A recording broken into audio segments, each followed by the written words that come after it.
পাহাড়ের নরম কুয়াশা যখন নামতে থাকে তখনই যেন হাওয়ায় ভেসে ওঠে হালকা বিষণ্ণতার সুর।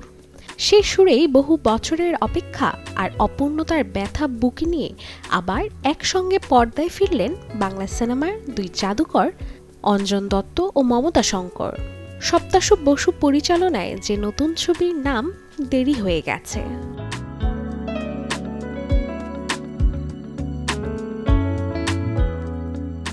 ১৯৮২ সালে খারিজ সিনেমা দিয়ে প্রথম একসঙ্গে স্ক্রিন ভাগ করেছিলেন অঞ্জন দত্ত ও মমতা শঙ্কর।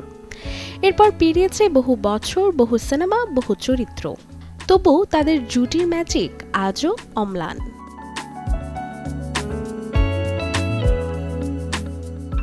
দেরি হয়ে গেছে ছবির গল্প শুরু হয় দুজন তরুণ প্রেমিকের জীবন থেকে, যাদের হাত ধরে পথ চলার কথা ছিল, কিন্তু ভাগ্যের ভুল বাঁকে দুজনের পথ আলাদা হয়ে যায়। বহু বছর পর সেই পুরনো প্রেমের টানেই পাহাড়ের কোলে এসে হাজির হয় পুরনো প্রেমিক ঋষি।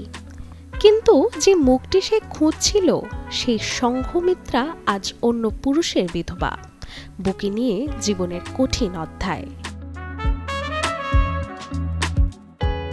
আসছে ২৮ নভেম্বর, প্রেক্ষাগৃহে এই কিংবদন্তি জুটির ছবি দেরি হয়ে গেছে কতটা দাগ কাটবে দর্শক মন, তা জানতে অপেক্ষা করতে হবে ছবি মুক্তিতে। Desk report, channel 24।